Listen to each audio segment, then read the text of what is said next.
This is the National Weather Service in Elko here to bring you a drought update and drought outlook for the end of the spring and into summer. This is the last 30 days percent of normal precipitation, generally encompassing the month of April.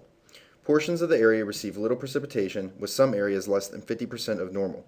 Portions of eastern Nevada fared significantly better. Some places were above average, with some areas well above average. This graphic depicts the predicted seasonal percent of normal volume or flow for the rivers and streams.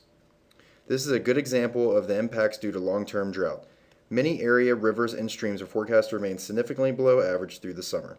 This could have adverse impacts on water and agriculture throughout the spring and summer.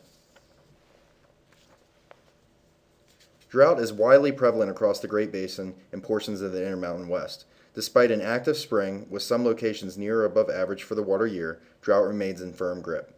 Some slight improvements have been noted, but generally the drought has sustained. Zoomed into Nevada shows some of the worst drought conditions located in northwestern Nevada. A wide area of extreme to exceptional drought persists across much of this area, with the worst across portions of Pershing, Churchill, and Lander counties.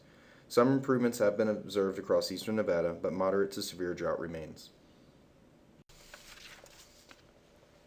The 3-month outlook, which encompasses portions of the summer, shows a strong probability of above-average temperatures across the western United States, and more specifically, the Great Basin. Precipitation has equal chances across Nevada, but eastern Nevada lies in close proximity to above-average probabilities. The United States seasonal drought outlook shows persistence or intensification of the current drought across the Great Basin.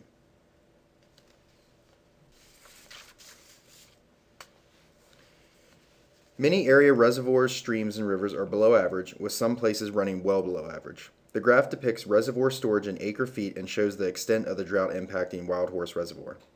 The annual spring snowmelt is visible, but a downward trend has been observed since 2011.